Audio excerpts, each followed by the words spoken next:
Good evening, everyone, and welcome to the Berkeley Center for New Media's Commons Conversations. My name is Gail DeCosmic, and I'm the director of the Berkeley Center for New Media, which we call BCNM, an interdisciplinary research center that studies and shapes media transition and emergence from diverse perspectives. Today's event is generously co-presented with the Color of New Media Working Group and co-sponsored by the Arts Research Center, the Department of English, the Department of Ethnic Studies, the Department of Gender and Women's Studies, the Center for Race and Gender, and the Department of Theater, Dance, and Performance Studies. Thank you to all of these groups and units for your support and enthusiasm for this exciting event. BCNM is committed to promoting technological equity and justice. As such, our free events are inclusive, respectful, and harassment-free spaces. We invite everyone to participate by responding to this afternoon's lecture in the chat or in the Q&A portion, and ask that attendees help us maintain a respectful space. Attendees who violate these guidelines will be removed from the event and may be disallowed from future online events. If you're new to our events, welcome. We'll share a link to our community agreements in the chat. Before we begin, we'd like to take a moment to honor the land. We recognize that BCNM is located in the territory of Huichin, the ancestral and unceded lands of Chochenyo-speaking Ohlone peoples, specifically the confederated villages of Lishan. The history of prolific technological development in this region, as in every region, has always depended on the land, and all of our technological infrastructures and activities take place here today on and in relation to this land. At BCNM, we commit to supporting the sovereignty and ongoing stewardship of this place by Ohlone peoples through building long-term reciprocity and relationships with tribal leaders and organizations. This evening's event is especially important to me because all three of the wonderful speakers you're about to see, the moderator, as well as our two scholar poets, are three of my former students. I know that as professors, we're not supposed to have favorites among our students, but we totally do. And our three speakers are definitely among my all-time faves. Now I'm going to introduce our moderator, Miyuki Baker, and Miyuki will introduce our featured artists. Miyuki Baker is a queer Zainichi Korean-American artist, activist, and thinker living in Huichin, or Oakland, with a doctoral degree in performance studies from the University of California, Berkeley. Their work supports people in remembering the beauty that lives within them through embodied study and research, and in activating this beauty for everyday practices of solidarity and collective liberation. Miyuki calls this work beautiful scholarship. I'm so pleased that Miyuki agreed to host today. Let's take a moment to welcome them and thank them and allow them to introduce this afternoon's artists. Thank you, Gail. And I know that I can probably speak for all three of us that it goes both ways, Gail. So we love you so much. And thank you for inviting me to moderate. So welcome to all of our guests tonight. And I have the honor of introducing these two fabulous people who are also my friends and colleagues, co-conspirators for sure.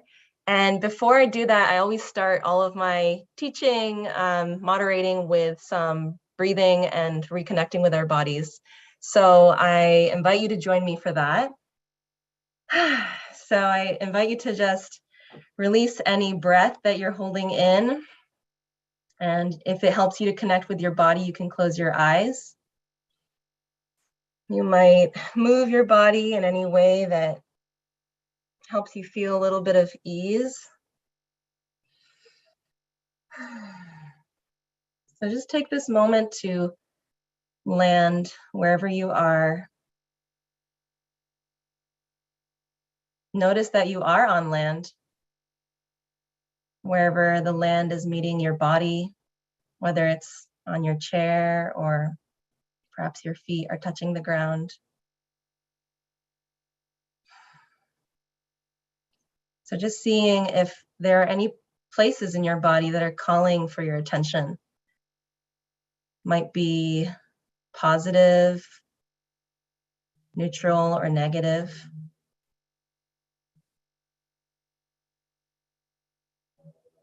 And know that your body is here as a resource for you during this call.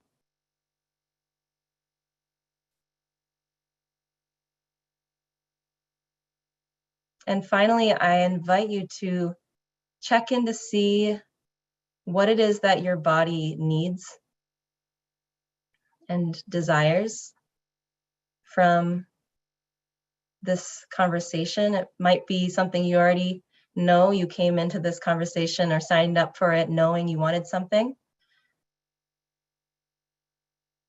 Or it might be something else that is emerging for you now as you take this moment to listen to your body.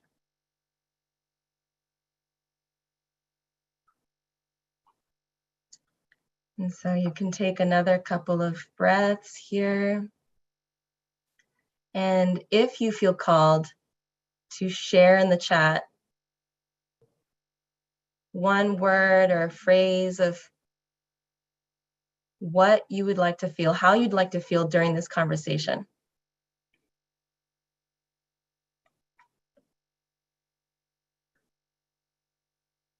And I can read any that come into the chat. Inspired.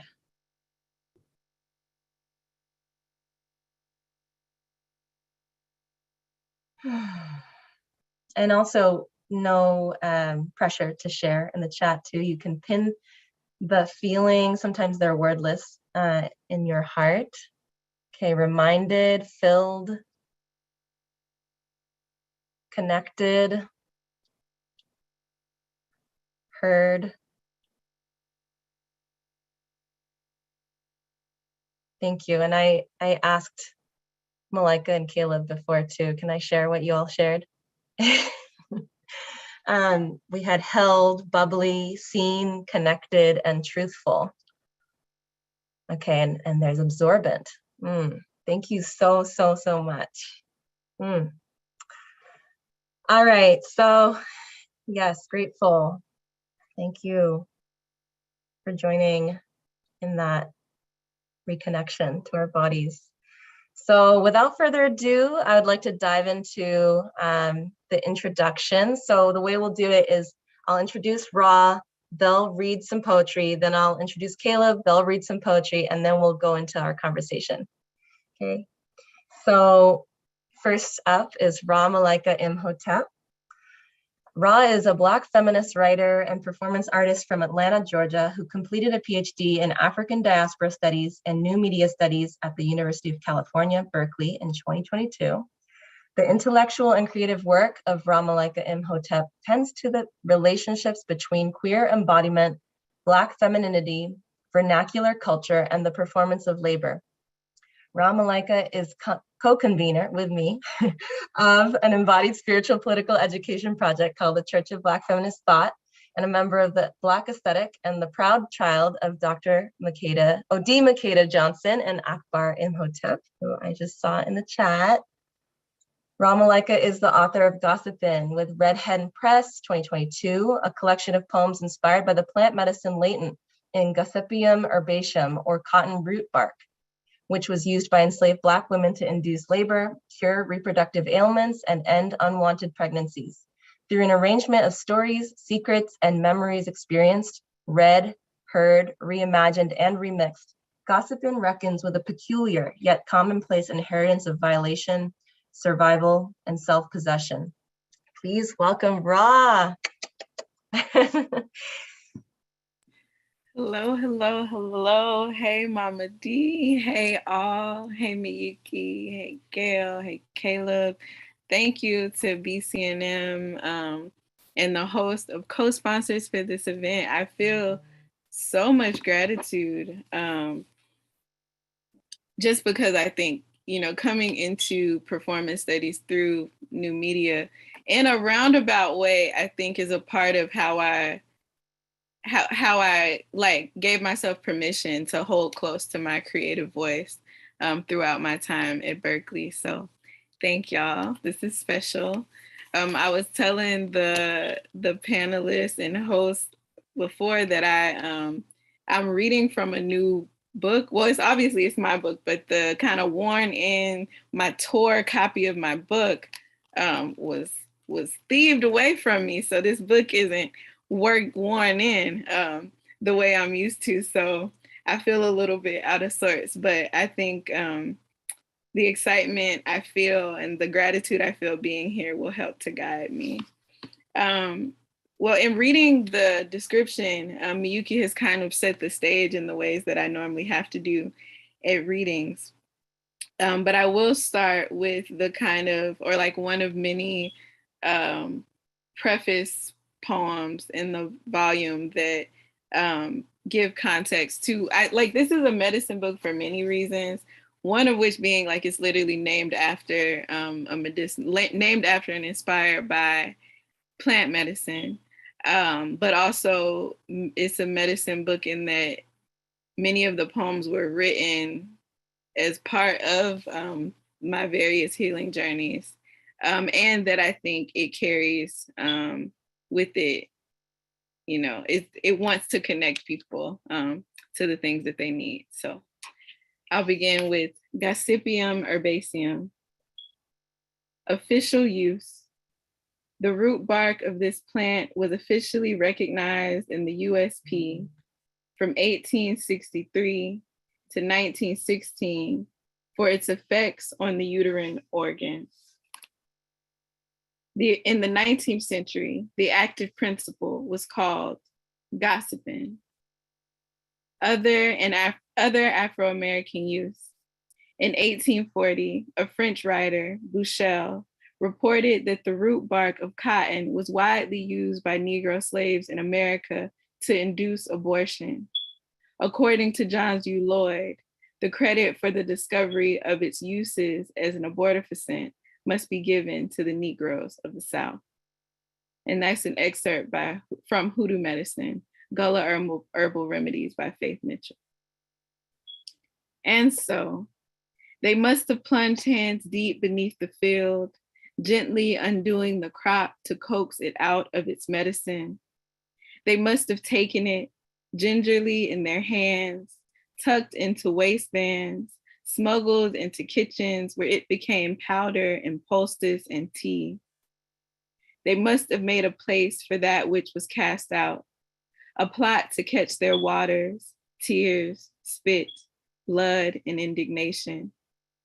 They must have gotten familiar with the inside parts, the space between, before, and after invasion. They must have returned somewhere, dreamt of another place, found themselves on new altars in spaces they could only imagine would call home.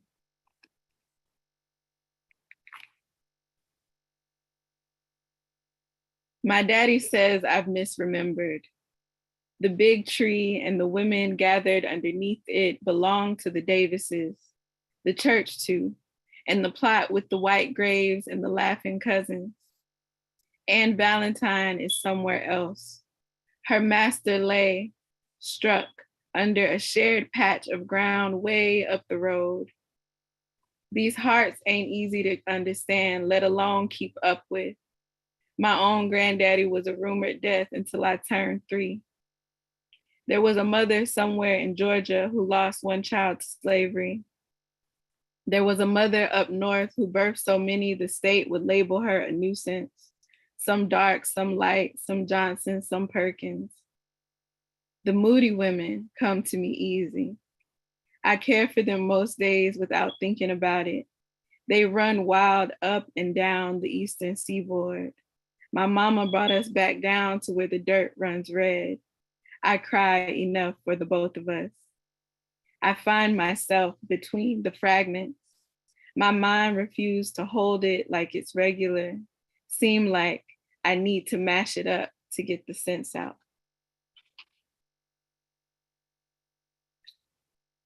This next poem in the book is broken into 3 parts, but I've enjoyed in reading them together.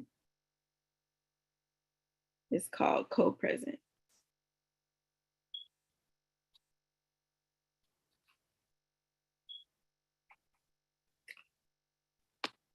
Co-presence. 2. Great grandmammy Valentine takes me back under, and you gonna have to leave or at least don't touch. This body ain't mine, just something they made, time to dig up. Still got dirt on it that ain't nobody bother to kiss up to God. I can't introduce you to my people. Ain't no shame, just shh. Can't you see we dancing through it? Need quiet, need calm, need alone. So make like ghost and open the door while my back turned. Leave and don't let me stop you. I promise most times I don't know what I want. Ain't gotta talk too much to feel. Grief leak up the throat and glue the lips shut sometimes. Sometimes the story tell itself best inside my head. Sometimes ain't no word. Sometimes I be every place but here, and ain't no spell enough to conjure a me into a now.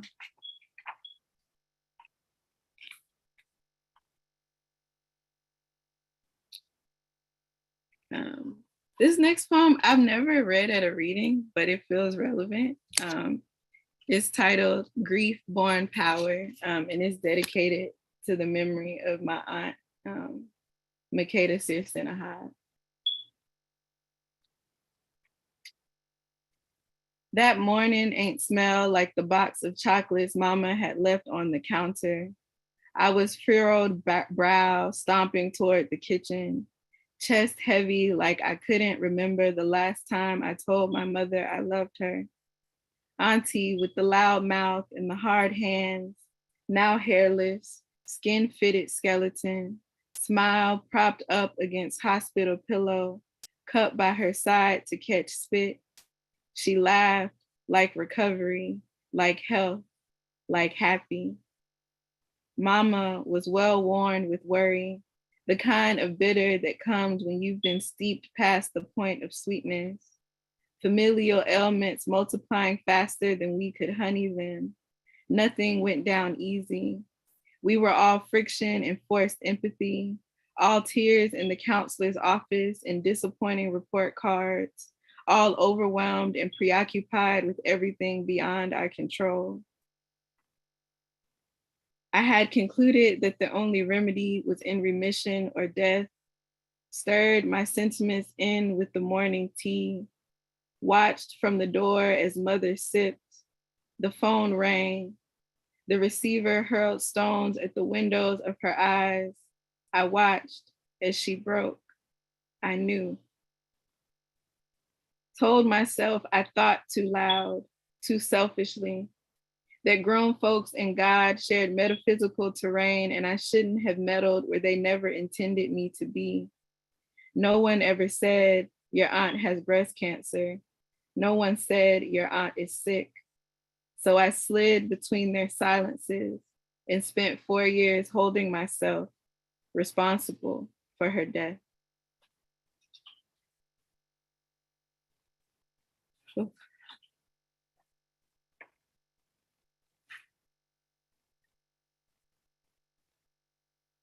I'm just gonna do the Scorpio thing and hang out in the deep for a minute. This next poem is called All the Black Things Cry Sometimes.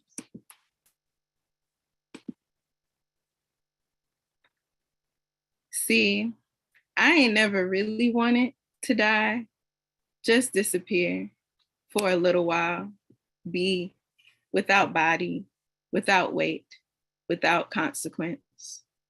Wonder what more there is to specter than scapegoat. What might I feel if free? Is feeling still a Black thing? Am I ever less than the nothing I've been handed? How might I break open the morning in my chest, throw the towel in, give up, resign to the feeling of air against open palm, an imagined caress, lightly kissed, open. That's how I want to touch you, right in the place you conjure me. Let's swear solemnly to be up and a no good approximation of my worth. No more. Bids at visibility, don't see me, I beg. Let me rest in peace. Be still, be silent, be tears muffled in asphalt, be the ground, be beneath you. Walk on over, spit a crude blessing, pour some of yourself out for a dead hoe that looks a little bit like me but goes by another name, me dying, me needing to get out this body. Ain't even gotta stop breathing, y'all. Listen, just let this body be apart from me, something different, maybe, my own thing, do my own thing.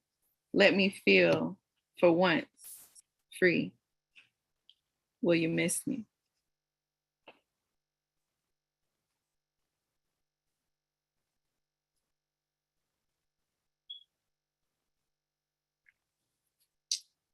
And I think, I'm not sure where I'm at on time, but I'm thinking I got time for 2 more. I'll wait. Yeah, you have a, exactly. Okay, thank you. One of 4 women walking down Peachtree Street licking herself after Nina Simone.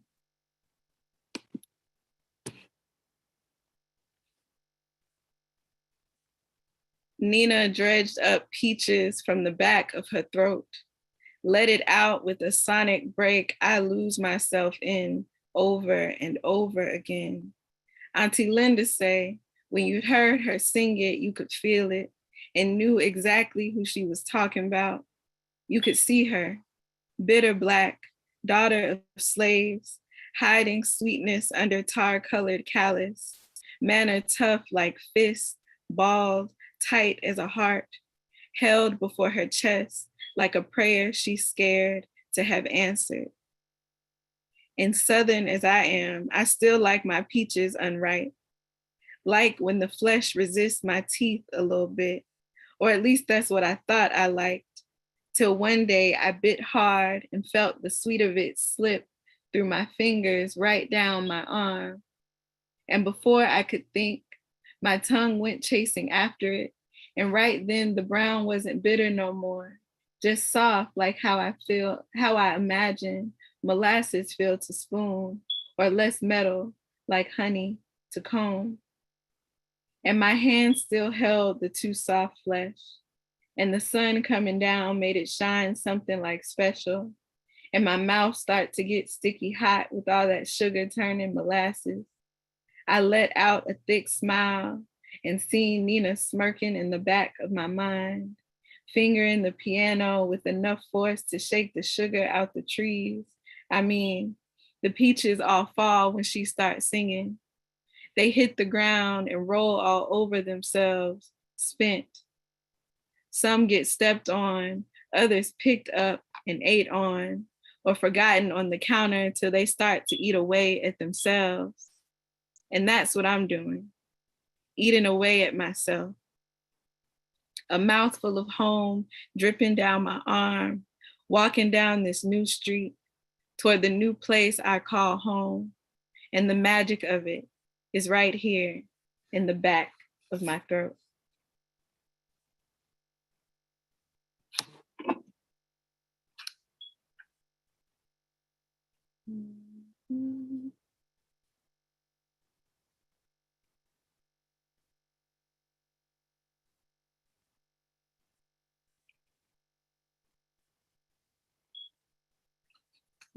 Another bit of prose that feels relevant.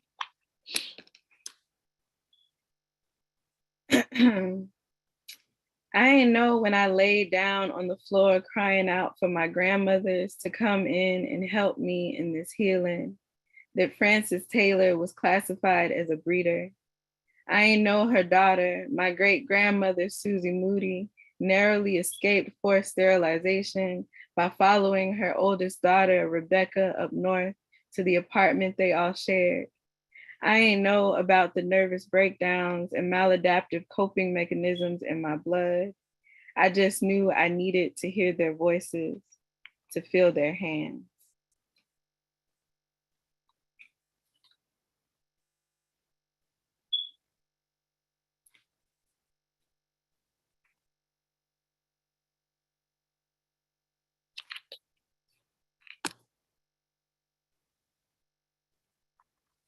Notes towards the integration of a traumatic event or the scene of my own subjection.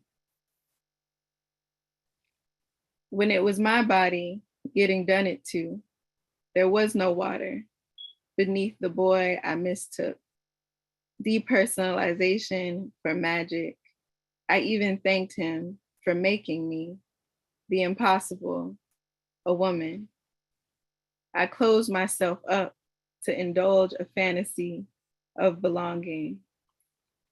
Silly girl-born child, the only thing belonged to is tradition. Wasn't the first, and despite prayer, won't be the last of invaded territories. Body a would-be ledger of control and discipline. Flesh something in between and always has been. Listen, the women who bear to remember won't let us forget our rape is a non-event like freedom. No, that's somebody else talking. It happened and I believe, but did you mean to say it like that? Do you dare name a man responsible? Listen, when it was my body down there beneath the boy, love succumbed. Power unmade me in the belly of my foremothers. How many of us held supine and called crazy?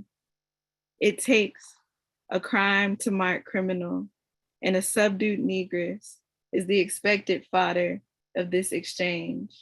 Ain't a thing here to be redressed.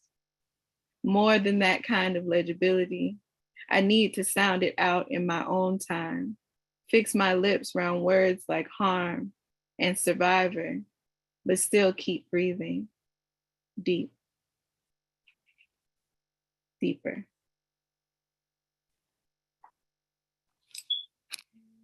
Thank you. I think I'll end there.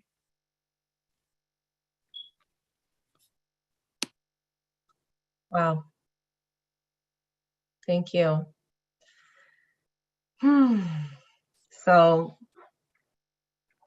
if any of you listeners are like me, you're probably wanting to take a little bit of a breather.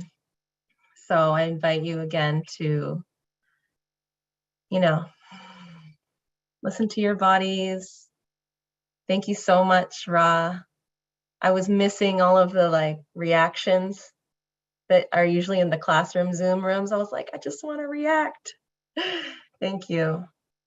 So we'll circle back to respond specifically to your poems, but I'm going to introduce Caleb Luna now. So Caleb Luna is an artist, public scholar, and a theorist of the body. They are the best-selling author of Revenge Body, all caps, Nomadic Press 2022, an award-winning educator and scholar, and co-host of the podcast Unsolicited, Fatties Talk Back. They are currently a University of California President's and Andrew W. Mellon Foundation postdoctoral fellow at the University of California, Santa Barbara. You can follow Caleb on Instagram and Twitter at Dr._chairbreaker, or get in touch with them at caleb-luna.com. Please welcome Caleb. Hey everyone, hi Miyuki. Thank you so much. Thank you, Ra, for that beautiful reading. I'm really incredibly honored to be here for many reasons, including my deep reverence and respect for Ra and their work, and our connections with Gail and the Center for New Media. This is just very cool. So thank you everyone, and all the co-sponsors as well. I'm gonna be doing some reading from my book, Revenge Body, and you can see the cover art by Arthur Johnstone is on the my background here as well. And yeah, I'm gonna try to read some selections that I think hopefully will speak to the beautiful words that Ra shared with us. And we'll see what happens.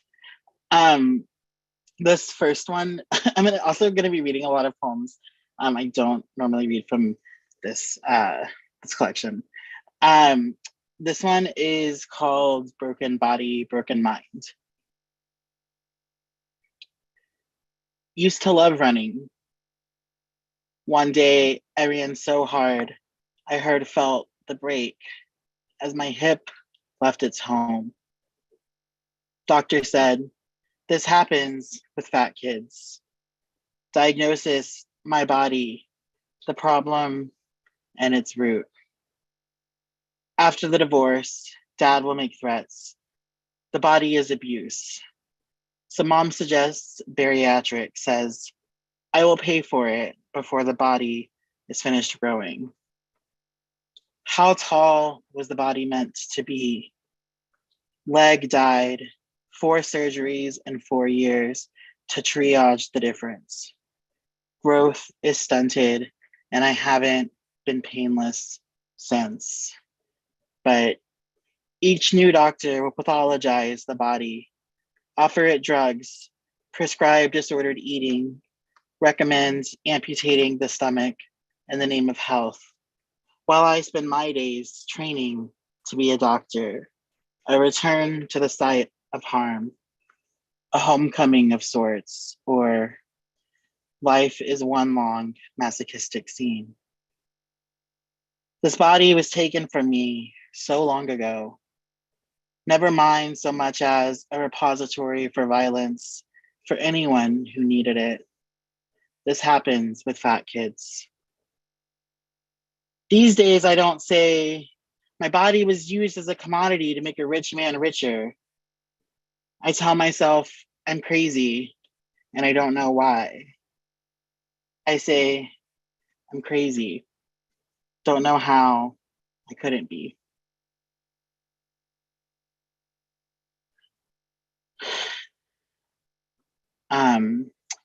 This next one is about my parents. It's called Inheritances/Cycles. I know I don't know much about what they run from, but I know mom married dad to escape home. Dad took a second wife, a mother for his children, a marriage of survival for both. These days they will say how proud they are, how far I have come on so little, so much earlier than they did. We are not our origin stories, but we spend our lives outrunning our childhoods. And for their children, it became something to survive.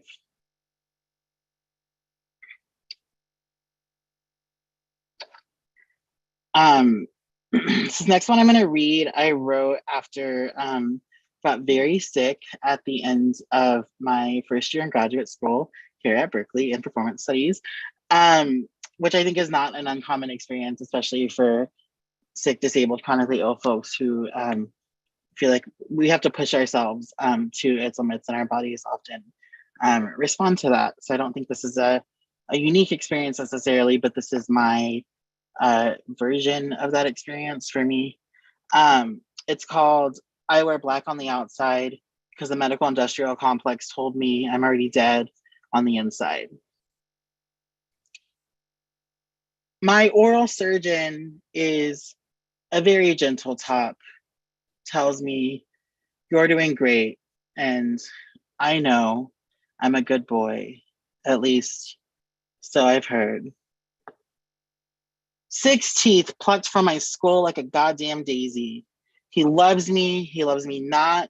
He loves me not. He loves me not.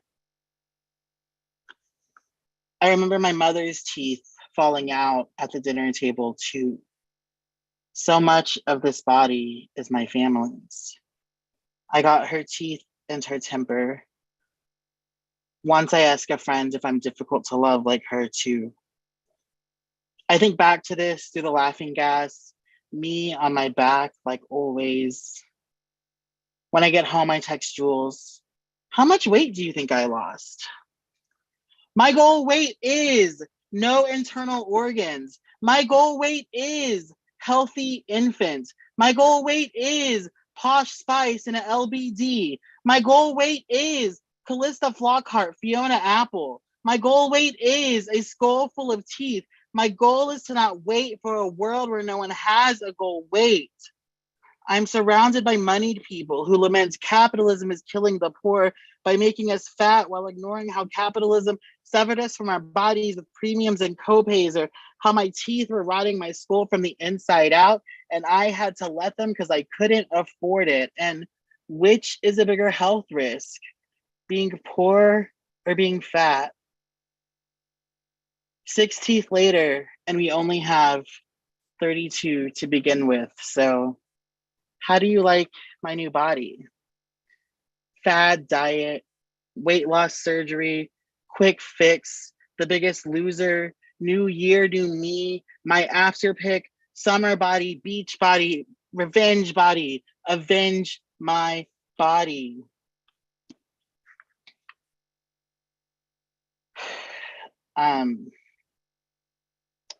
Thanks. Okay, I'm just checking my I set a little timer over here. Let's see. I'm gonna read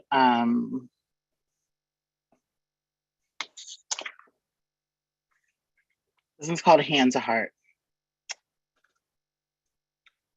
I slice my body open, making breakfast.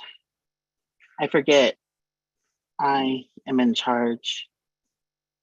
It takes 2 days, some salve, and a bandage for the blood to clot, skin to reattach, pain to dull ache, and one day it will scar. In my mind, I measure the gap and repair when the wound is internal. I remember I am in charge of my own healing.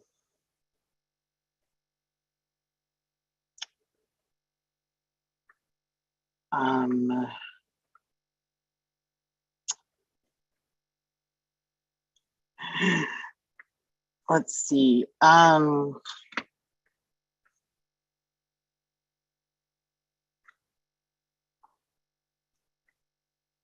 gonna read this one called Girl on the Go. I've never actually read this one out loud. It's dedicated to my friend Chris. Here's the go before you died. You asked me why I stayed. You were the safest space, but still, it was before I could admit fear and cowardice to either of us. Still, when the meds took my ideation, I was angry. Felt like taking my agency. There is comfort in an escape plan, meticulously mapped out, to know where your belongings will go and how you want loved ones to say goodbye. A reminder to stay alive is a choice. Some days I envy the dead. Their pain has ended. Some nights I will myself to sleep, hoping I won't wake. Some mornings I wake up sad I did. You fought harder than anyone I ever saw. And then one January day, made a different choice. Texted, canceled plans. Gonna work on the app for that job you're excited about. I was thinking about our future the next morning when your friend, housemate, another person who loves you, calls and says, I'm so sorry. I don't know what I would have changed if I knew it would be the last time I saw you. Riding the bus with me, telling me you were always the first to say goodbye for reasons I couldn't have understood. Thank you for gifting me that.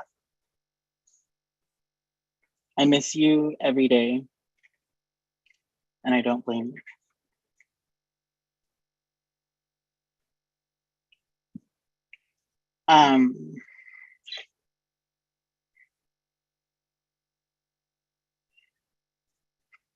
This one's called Our Highest Selves Are Built on the Hurt of Others, a prayer. I haven't hurt everyone who has made me a better person, but I hope that every time I hurt another, I can learn to do better. May every wound be a lesson, and may one day I hurt no one at all.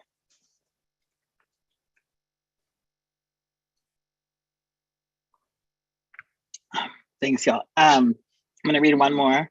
This was actually the last one I wrote for this collection. Yeah, it's called The Body is a Celebration. All I ever wanted, every birthday, milestone, and accomplishment was to go to TGI Fridays because I am secretly suburban at heart.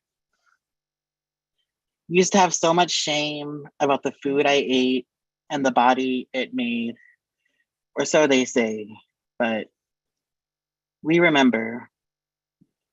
Food is comfort, ceremony, connection, culture, pleasure. Food is life, and food is a gift.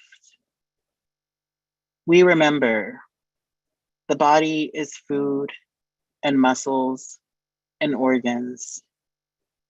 The body is bones and scars and memory. The body is injury and disability and aging. The body is safe and power and healing. The body is ancestors. The body is a celebration. And I have had a lot to celebrate. Thank you.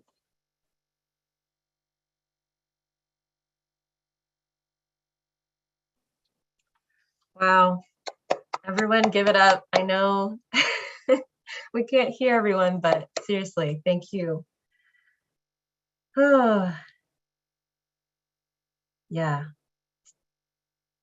The chat is flooded with praise for both of you. Thank you for that, like, timeless, spaceless, but so embodied reading from both of you. Thank you.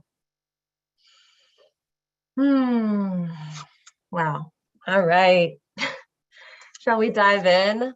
My goodness. I feel like there's so much here.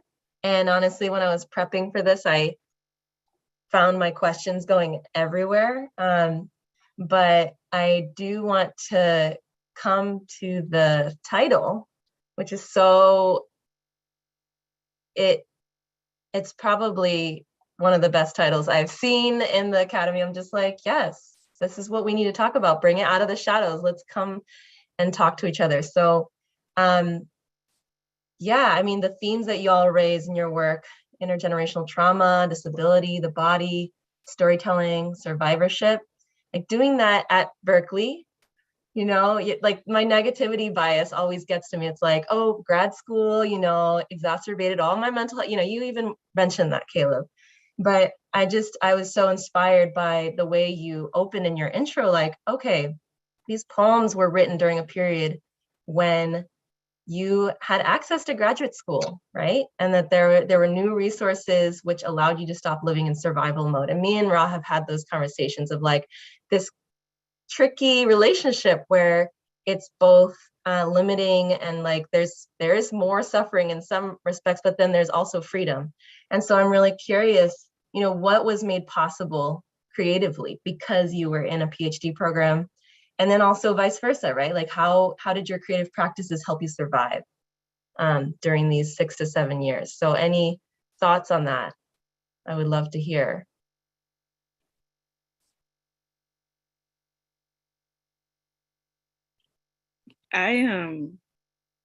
Thank you, Miyuki, for that question. That has me feeling everything. Well, I'm probably feeling everything just from the combined, you know, the combined travel and what's the word for just the feelings that we both just opened up and shared so generously.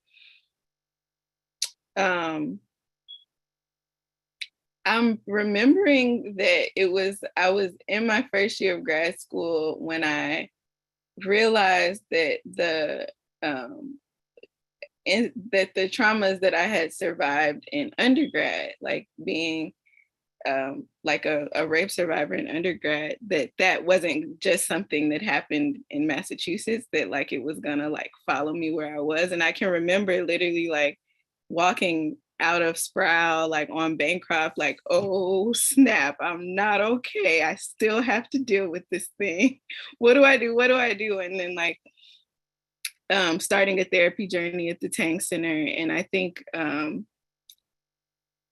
don't know, like that just felt relevant. Like, I think there was something about just like space and time that wasn't necessarily because I was at grad school, but I think it took me being in a different setting than the one I was in before for me to really understand the way that my body was holding on to these things that at the time I didn't have language for. Like I wasn't able to say that I had, I still get like tongue tied about it, but I wasn't able to say that I had been raped when I came into grad school. So, and that was very much, I think, the beginning of the journey that became many of these poems, that became this book. I think just realizing that was in my body and that I was going to have to face it and deal with it and heal it in a space and a moment in time where all the language we have about accountability wasn't a reality for me, nor was it like accessible to me. And I think that there's something particular about my experience at Berkeley, where I've been able to understand myself in the classroom and also as a part of like a creative ecosystem that I don't think I would have gotten if I had went to like a smaller private, like Black PhD program at a smaller private school. I think being like at a public school that's so big, being close to Oakland, getting having access to a number of different like cultural happenings and events kind of kept those parts of me that always wanted to be an artist. Like we're fed by Oakland and fed by the opportunity to organize, to create art. I have to shout out the Black Aesthetic, the curatorial collective I've been a part of since like 2016, 2017, that started as like film screenings at this like little punk bookstore in downtown Oakland. So that is something that this space made possible. Also just having the time to sit and think, and by necessity, like being in touch with my body, because I don't really know how to explain it, but I know that there are many people, many of our peers, in fact, who choose out of necessity to not stay in touch with their bodies as they survive this place. But I think for me, because I was getting sick and like getting shingles and all other kinds of things that I'm still processing and don't actually know what happened to my body, or even because people had said this to me, I had this fantasy that once I graduated, all the little weird immune system things would just stop. Like they would just like disappear. I would be able to eat everything and my body would just be like, yeah, no stress. But that didn't happen or hasn't happened. And so I've had to be in touch with my body in a particular type of way. And I think that the creative practice has allowed me a space to like reflect and process and face and dream, and also brought me into community with people who have been life-saving for me, including you all, including Alan, who I saw in the chat, including the people I work with in the Black aesthetic. I think that the creative practice has been something that helped me feel like a fuller being as I was in this process of prayer. Yeah, thank you. Caleb? Yeah, I mean, my answer is very similar to what Ross shared. For me, I had been,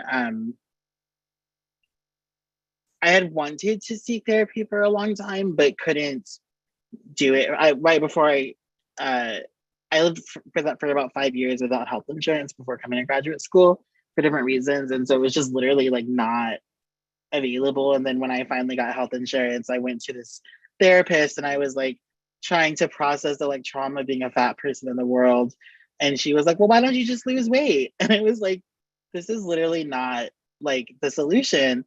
And so it wasn't until I came here and through a recommendation through Tank Center that I found a therapist who actually helped me work through that and kind of dissect those differences even further. Yeah, and I think being in a performance studies program allowed me, I mean, I came into a performance studies program because I had come into an awareness that like I had internalized something about my body that it wasn't worth visibility, it wasn't worth interrogation, it was like that all of the broad meaning of performance, like there wasn't necessarily a space for a body like mine in there. And so my program has really helped me explore and the falsehood of that, and part of that was through writing, and the ways that my academic work and thinking shows up in my poetry. And I think because of my mentors and department, I think that my academic writing is also a bit poetic as well. And they're not quite as dissected as I think maybe they are for other people. And then yeah, just like Ross said, you know, just being in Oakland and being around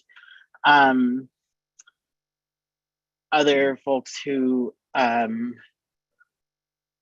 were artists and seeing what they were doing and sharing really helped that. Like, you know, Malika shouted out Alon, and they were super influential for me also. And recognizing like that what I had to share was valuable and important and necessary. So yeah, just very similar responses. Yeah, and I can't help but think like all of us have come out of this 4 months later, you know, and y'all published your books very recently as well, all within the same year. Like, how are you faring? Like, that's actually what I really wanted to ask. You know, it's like I'm just like, how this is the wake of it all, right? And I mean, and you all titled this, I'm imagining. So I also want to just offer space for y'all to talk with each other about that, you know, body language, sick and disabled, crazy femmes in conversation. Like, where are you now? Because you planned this well in advance. So I'm curious where in this moment, you know, on September 12th, you are at.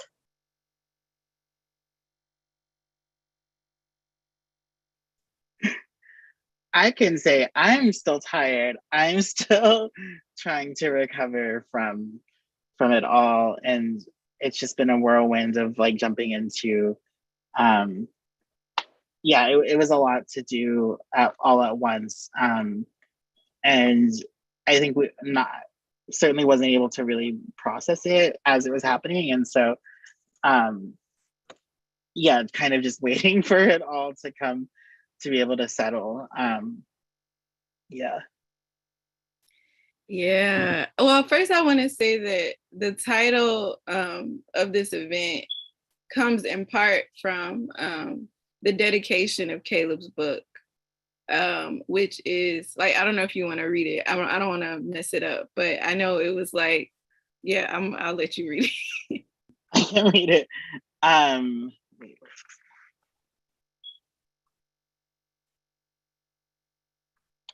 For the sick and disabled, crazy femmes who are surviving, those who chose not to, and those who died trying. Yeah, and literally when I opened the book and saw that, I was just like, oh, okay. Like, I think that's when I knew not that this event would happen, but that there was just like some deep kinship between the worlds we were holding and navigating. I also feel called to say the name of a friend and colleague of mine, Tajma Hassan, who died by suicide a couple years ago and was also a Berkeley grad student in the anthropology department. And yeah, I like, my head hurts right now. And I am tired and trying to understand my body and my body mind in this moment in time. I think many of us came through the kind of COVID-19 pandemic portal with like a deeper relationship to disability, or idea about disability, how it can impact us. And I know many folks, particularly in the Bay, particularly in the work that, like there's been folks talking, organizing around disability justice for a time, especially in the Bay, which probably honestly shapes the way we relate to that language. But I know for me, there was certainly a moment during the pandemic where I was just like, wait a second, like, so many of my loved ones are immune compromised. I feel like I feel vulnerable in this moment. And that's just like physical health on top of like the things that were going on in my mental. And yeah, I think the graduating did a number on me. And I really was desperate to survive the last semester of grad school and worried that I wouldn't. So I have been working really hard to stay here and see. And I mean, you graduate and you lose your health insurance, so that's, if I'm being real. Exactly. I'm in the process of trying to figure out how to continue treatment because I'm having to finesse things in a new way. So it's definitely in process work. And I am still hopeful that like on the other side of graduating, some of the stressors will shift and maybe, I don't know, the body will do some new tricks. But right now I'm definitely still deep in recovery, like Caleb was saying. Mm. Yeah, and there's this feeling when you both are reading your poetry, and obviously when you read it, there's a lot of that too, but hearing you all in your own bodies, reading the words that, came from your bodies, it's just so, it's like there's so much family and intergenerational stuff that is transmitted from the ancestors, right? And I felt that so powerfully today. And yeah, I wanted to start with like a deep admiration and gratitude for the gifts that you've given us, really, like truly from my heart. Like I have been having a hard week and I was like, well, I'm gonna write some poetry because that's what Ra and Caleb did. And I just really, I think it was in your book, Ra, you wrote, may the medicine go where it is needed. You like have that in the front. And I just think, yeah, thank you for being so absolutely truthful and vulnerable and real with us, because I think that's that witnessing, that's that feeling of feeling kinship with a writer who we may or may not know, right? So thank you again for that. Yeah, so, I mean, for me, when I was reading your introductions, I was like, okay, there's a lot of theory and self-awareness here. It's clear these people are theorists too. But I loved the way that you played with the role of your academic training in different ways, you know, like Malika, all throughout your poetry and also in the credits at the end, you know, you're citing these various Black feminist thinkers. And then Caleb, you have that reading guide at the end with all these questions of like, well, what is this poem from page 7? And it's very much like a classroom homework assignment, you know, which makes me think of your all the classes that we all had to teach as grad student instructors, right? So I'm curious if you can reflect on those academic influences and what it's like to bring theory and pedagogy into the writing about your own families and like things that are so personal and about survivorship.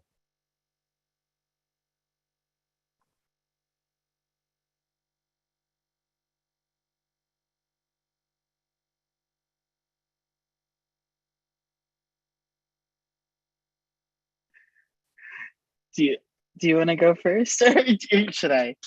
Okay. Yeah, I mean, I think it's interesting because I think we were both, or I know for me, I was like really intentional in sharing this because I know that other people sharing their stories has been healing for me.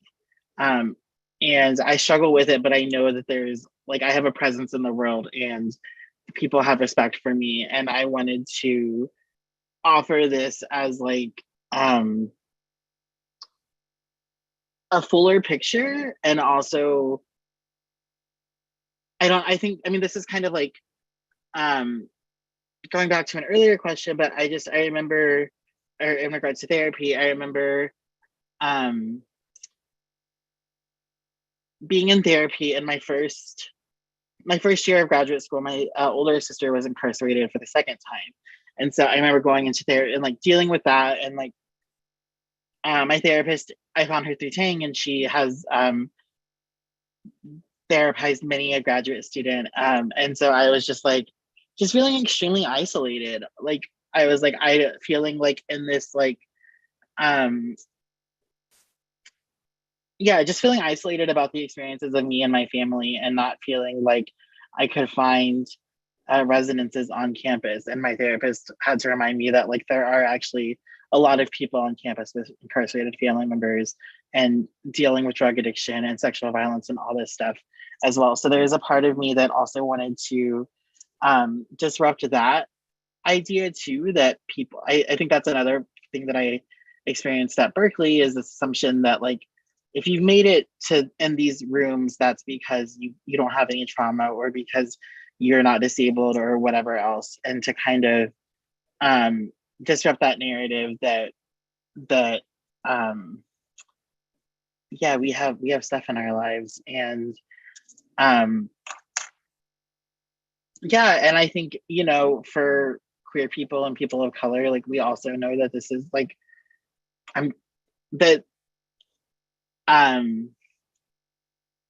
art is survival and theory, and those things are not as separate as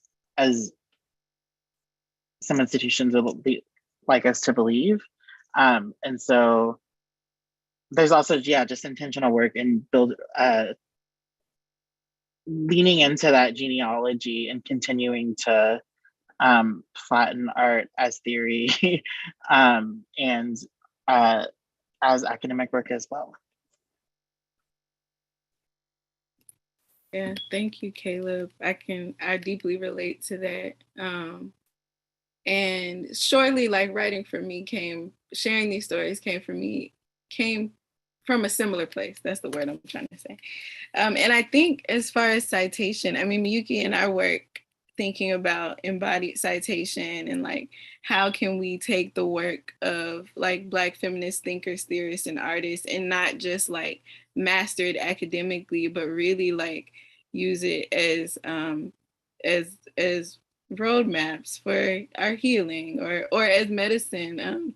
And I think that like the book is citational, not even just because I was like trying to do a thing and like be a grad student with a poetry book, but because like literally those things I was reading, whether I encountered them in academic context or I was reading them to soothe while dealing with the academic stuff that was hurting me, was starting to inform my healing journey. And it felt important to connect them. You know, I think I obviously have an investment in citation, as particularly like citing Black women scholars. But I think for me, honestly, a lot of the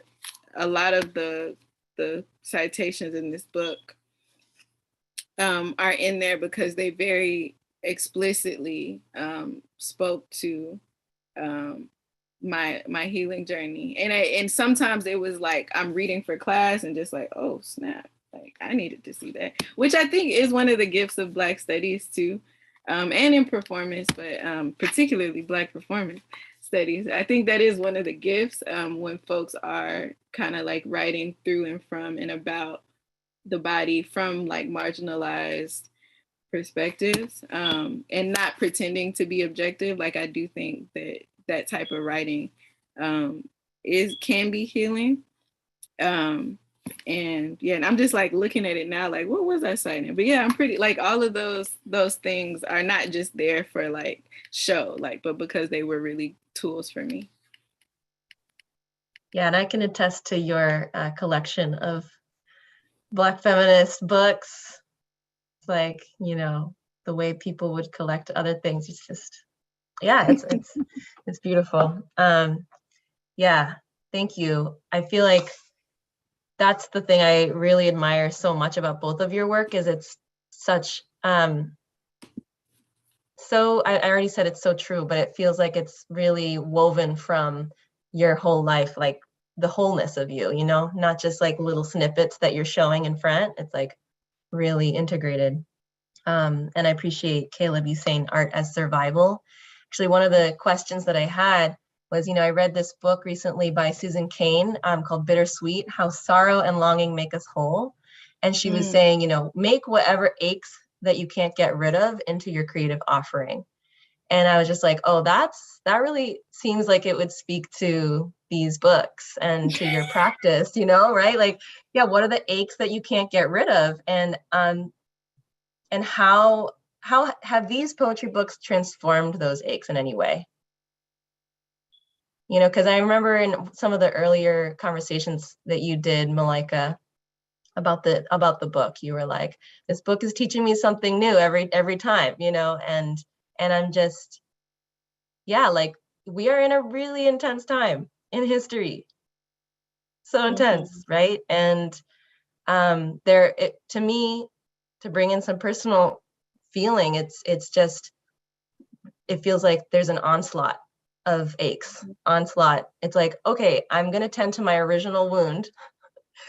Oh no, I'm not. There's a lot of other wounds that are coming in, right? Yeah. And so how does creating a body of writing that, to me, I read as a kind of turning the ache into something, making it into a creative offering, right?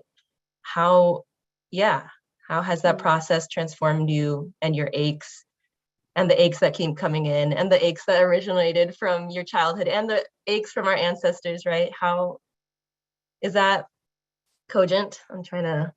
Oh no, that's brilliant. It's like a stunning question.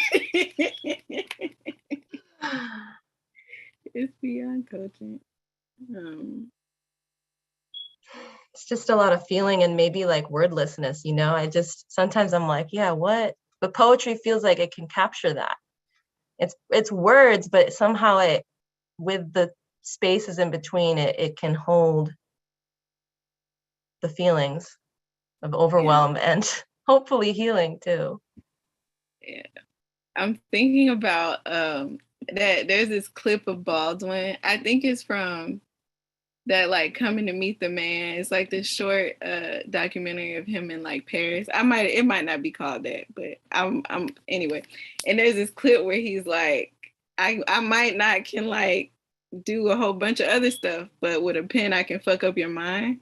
And he says in his very, shady Baldwin, maybe a cigarette in his hand kind of way. And Yeah, I think that the aches still ache, and I feel very that thing of like every time I think I've recovered from something, there's something else that just wants to come into the party. And like so much of it isn't personal to me. So much of it is like just the increasing like violence and instability of like our global like climate literally, but also climate metaphorically, that is creating this onslaught of aches. But I do think when I was preparing for the book to come out, I had this whole other story in my head. Like I don't think I was through with the work of healing because, maybe you never are, but I was so scared that this book was going to come out and people were going to be like, yeah, well, Ra didn't really survive that. Ra's calling it rape now, but like I just knew it was going to be a whole other drama. And it was all that fear that survivors feel around telling their stories. And I just knew that that was going to happen. And then when the book was out, I felt so much spacious. Like I was like, oh, wait, it exists and it's outside of me. And it's actually not like nothing bad happened. Nobody came to get me. I wasn't called a liar. Like, and I think there is something that the work is teaching me about just how deep that kind of like fear, like just how hard it is to break silence or how hard it is to speak. And I'm so grateful for that lesson because I think on the other side of it, I feel a different kind of freedom. I feel like I can write more and differently. I'm thinking about Mama D, who's here, and about who's always teaching me ways to refuse victimology. And honestly, a lot of my Black women, like elders in my life, have said that word verbatim to me. Like about refusing, avoiding, denying, rejecting, burning down victimology. And I think that, you know, this book had to tell the story it tells. And I think on the other side of it and feeling into like what's freeing about writing and speech and naming those aches, I feel freer to do different things with my voice, if that makes sense. And I hope those different things are like life affirming and nourishing. But I do feel some gratitude for the ache from which this book came and the ways that it's allowed me to I'm trying to use like an ache related metaphor, but it's just it's allowed me to it's brought in a spirit of like spaciousness and play and sensuality into my approach to creating that I'm really grateful for. Thank you. Caleb, do you have any thoughts on this question? Yeah, sorry, Take I have your something time. in my throat. I was just trying Take your time. to work out. But yeah, similarly, I think I approached this project very intentionally in terms of wanting to release a lot and understanding that I needed to confront a lot in order to move past it, and kind of just like wanting to be like, okay, like these are some of the things that happened that have shaped me, and I've been holding them and carrying them in shame mostly, right? And so the process of releasing them so publicly was also a process of releasing that shame. And I feel like it has I do feel personally just like a lot less anxious in terms of just moving through the daily world, and that sort of release of this like sort of base layer that that doesn't really go away but gets easier to deal with, and kind of helps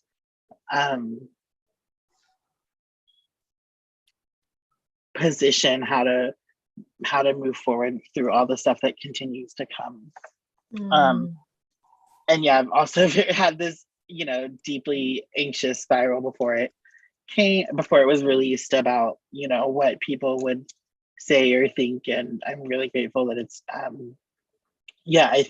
gotten a lot of really positive feedback from it. And so I feel really grateful for that. And also similarly, like, I'm like, okay, now I want to write about something else. I want to write about like things that are happy and like loving, and not just, these stories that are necessary, but also like trying to find some balance. Also. Yeah.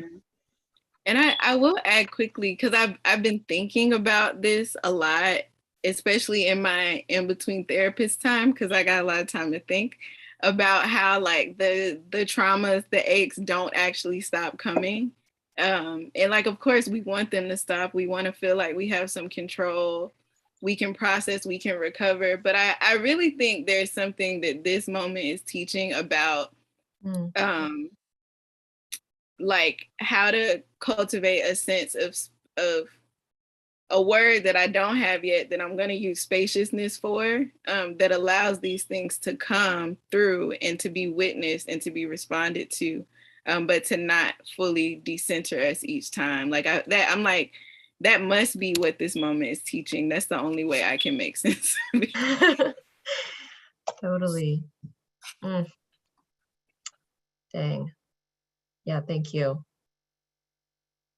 So we have about 10 minutes to go, and I just want to say people can put their questions in the Q&A. I know that was stated in the chat, but I'll read questions from the audience if they come in, but if they don't, I have a couple more questions.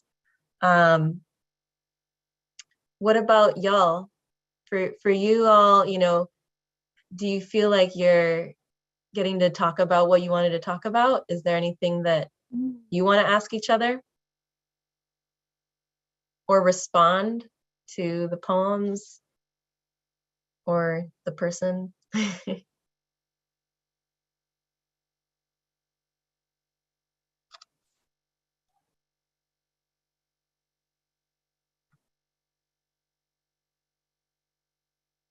Or should I ask my questions? I'm just looking at y'all. Will you make any sign of one way or other?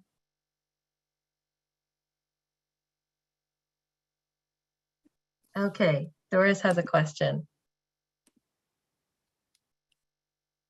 Do you have one favorite poem at any time? Does that mean all-time favorite, or yeah?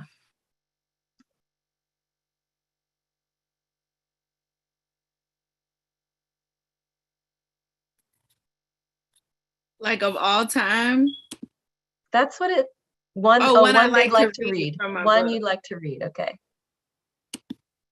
That's a good question.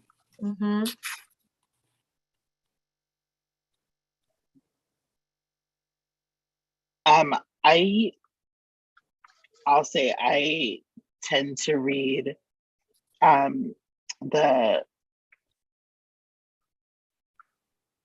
I Wear Black on the Outside poem, just because I feel like it cuts across so many of the themes in the book really well, and so it just feels like a really good like exemplary one, and I think it's fun to read. But yeah, that's typically my go-to.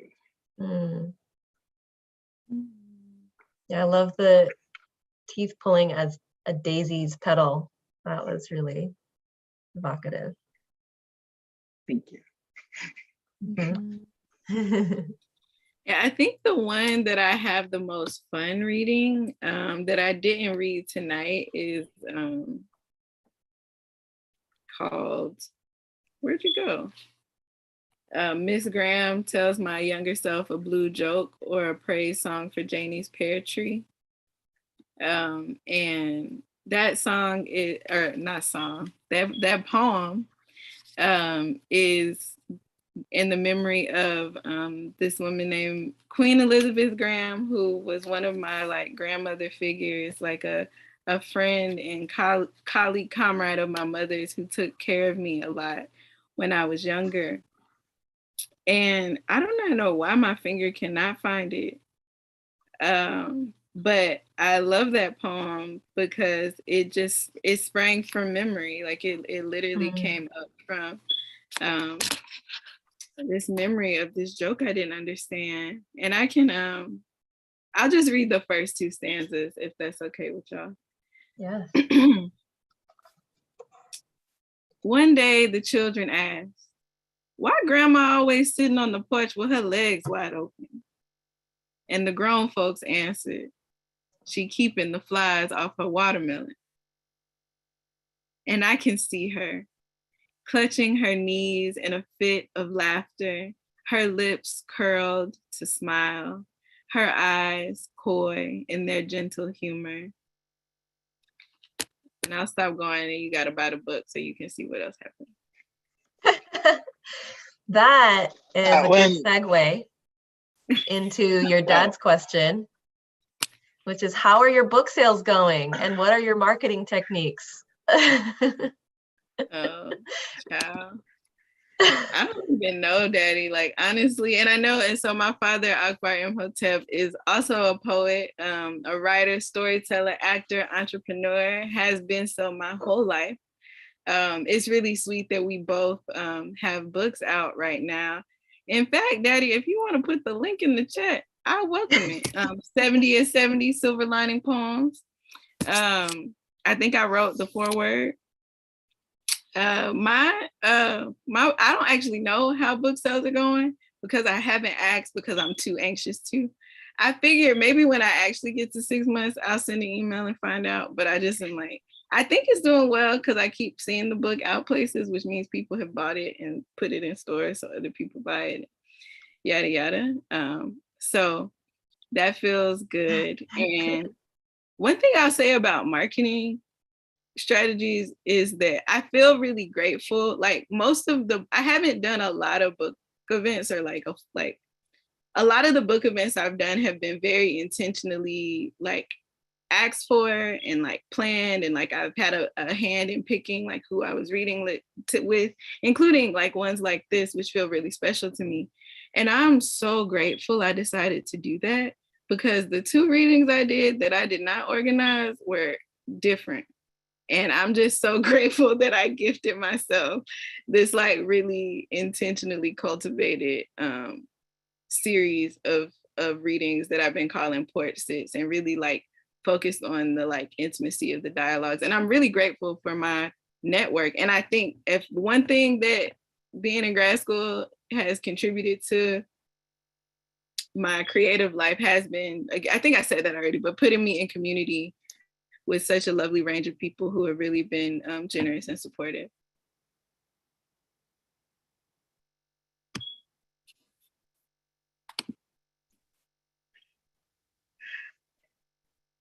Yeah, I'll say I also don't know how my book sales are going.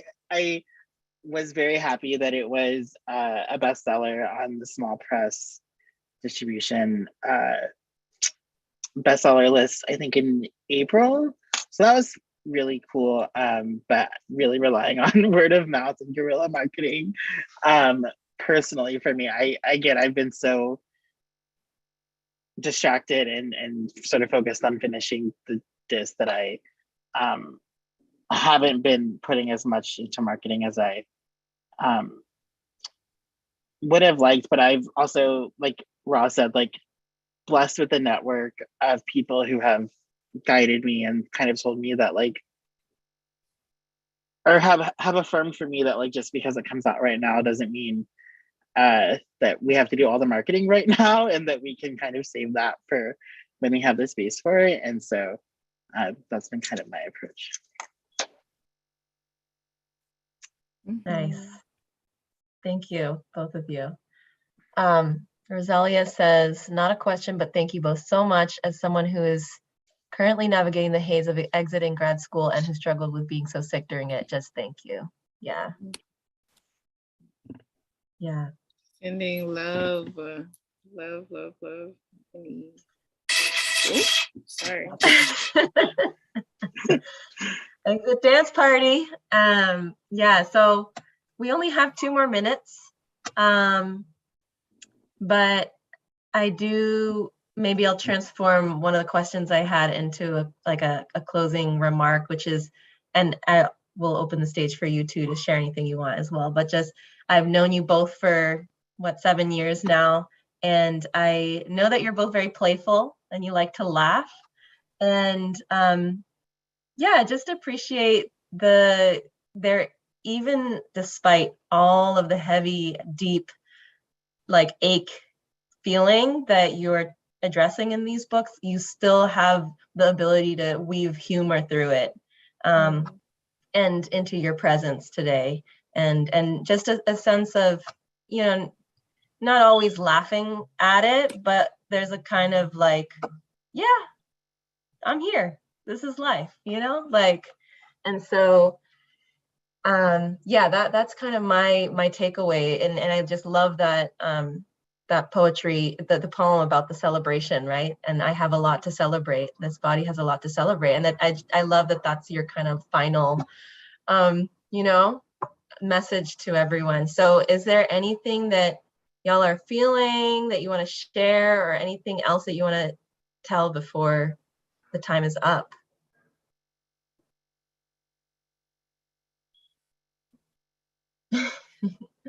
I'm just so grateful. Here. I'm so grateful. Thank you, Caleb. Thank you, Gail, for yes. I was gonna say whispering, but you did not whisper the idea, for enthusiastically being like, what if y'all did this? And I was like, yeah. And thank you, Caleb, for really jumping on it. And I've so enjoyed just thinking about our work and our words together. If you want to do it again, I'm down. Let me know. And yeah, I just feel, thank you, Miyuki, for such insightful and curious and deep questions. I'm so grateful.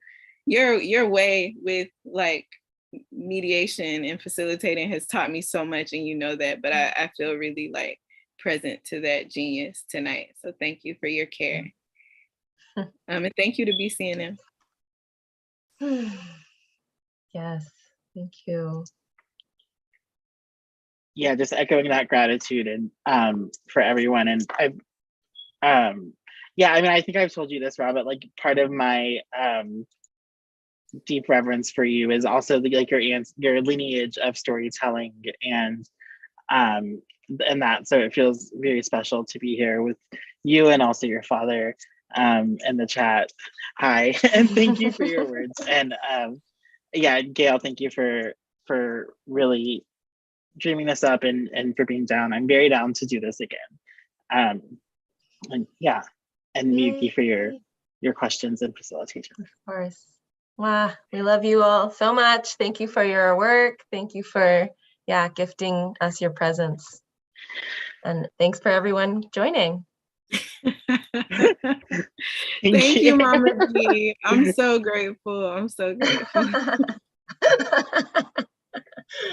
Love the chat. All right. I think that's a wrap.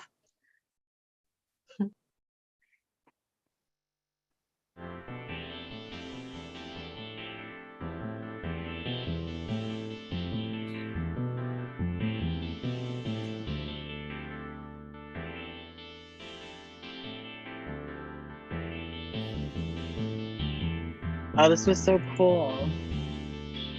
Yay. Yes. Also, thank y'all for the invitation to linger. I always be confused when it just ends and